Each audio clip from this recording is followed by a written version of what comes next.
Well, we now know Linn allowed a teacher to resign while he was facing sexual abuse allegations and had faced similar accusations from students multiple times before. It's an update to a 9/9 investigation we brought you this past May, and one we've been working on for a year. KCRG TV9's Josh Scheinblum explains what he found in newly obtained documents. In short, files show this was only the latest in a pattern of behavior. I-9 has repeatedly asked Linn schools to explain why the district allowed Robert Ortiz to resign in lieu of termination. Ortiz had been on paid leave since last October and stayed there through his resignation, which took effect in June. KCRG was able to obtain a police investigative file, including Ortiz's personnel file under an open records request. It reveals a pattern of complaints against Ortiz that started almost immediately and went on for years. That is disgusting. I'm sorry, you gotta give me a minute. That was the moment we told Ian Gerard, the father of a former Linn student, what we found in Robert Ortiz's personnel file. It reveals district leadership had documented behavior issues long before his daughter reported Ortiz sexually abused her. That was news to you? I had no clue. This is disgusting. Really, these people are in charge of our children and they're covering stuff like this up. Last year, Gerard's daughter reported to Marion police that Ortiz had sexually assaulted her repeatedly on school grounds over a period of years when she was a student at Excelsior Middle School 2 years earlier.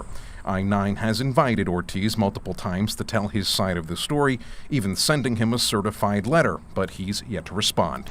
There were about 2 incidences with my breasts and 1 incidence with my vagina. In 2016, Gerard's daughter gave a letter to Excelsior administrators that she wrote with another student, describing Ortiz's behavior as pedophilic and perverted. But when the Gerard family began asking Linn schools for more information about Ortiz, they say they were stonewalled. A letter from the district's attorney they received went so far as to insist that his daughter's letter was all they were aware of that could be related to her alleged sexual abuse. We've heard nothing from them. Gerard's daughter came forward with her allegations last November, and while police were ultimately unable to prove claims made from more than 2 years prior, their investigative file does note that Linn schools had documented similar accusations made by more than 10 other students. Those claims started in September 2014. Ortiz's first year with the district. That month, a district investigation found Ortiz was sharing unprofessional content on his social media accounts, some of it of a sexual nature, and posted during time he was supposed to be working. His punishment? A letter of counseling and a written warning. In January 2016, an almost identical finding from a new investigation led to another written warning. 2 months later, Ortiz received another letter of counseling after 6 students had complained he was invading their personal space and leering at female students. The district again mandated Ortiz undergo counseling in January of 2017, this time after several students said Ortiz would rub their shoulders and touch their backs. More mandated counseling came the following September, after complaints about Ortiz's behavior online and with students in the classroom. Ortiz was placed on paid administrative leave last October, after a student claimed Ortiz tapped her on the butt in class. In that case, the family declined to press charges, so long as the teacher was not allowed back in the classroom. What has happened in this case is what's called a silent settlement agreement, which results in a mobile molester. Mary Jo McGrath is an attorney who's been training school districts around the country, including those right here in Iowa, about educator sexual misconduct and how administrators should investigate such behavior for the better part of 2 decades. McGrath believes in this case, Linn Schools is breaking federal law. Title IX requires an investigation when the district gets notice that behavior is occurring that is either sexual harassment or sexual abuse. And that notice requires them that they start an investigation. That investigation requires that the complaining party be notified of what's happening in the investigation at the different steps. They also have a right to be notified and may even have a right to a copy of the investigation. The Gerard family says that's not happened, and are at a point where they think the only way they may ever find out the full extent to what district officials know about Robert Ortiz's behavior in the classroom is to take them to court. I've tried to make contact a couple of times. I've been told by people's assistants that they will not talk to me, cannot talk to me. That's it. We checked with districts where Ortiz worked before Linn, and all said they had no public records of any issues with him. Ortiz still holds an Iowa teaching license. It doesn't expire until 2019, though we could not find that Ortiz is teaching anywhere this school year. I invited Ann Lebo, the executive director of the Iowa Board of Educational Examiners, the state agency that regulates teaching licenses, for an interview to explain how a teacher with red flags in their past may be able to keep their teaching license. She declined. And we should note, since part one of our story aired, Superintendent Quinton Shepard has left Linn for another job as a superintendent in Texas.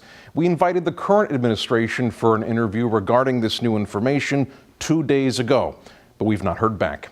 In studio, Josh Scheinblum, KCRG, TV9 News. The Linn School District might be facing a state or even a federal investigation. An I-9 investigation revealed a middle school teacher had faced documented complaints and allegations of sexual misconduct. The district allowed him to resign instead of firing him. That allowed him to keep his state teaching license. Our chief investigative reporter, Josh Scheinblum, joins us now. And Josh, elected leaders are reacting to those findings now. They are. In fact, Bruce, after we released our findings last week, we also sent them to several state and federal agencies, along with many of our own elected leaders. Now, our question to them was what, if anything, they think should be done.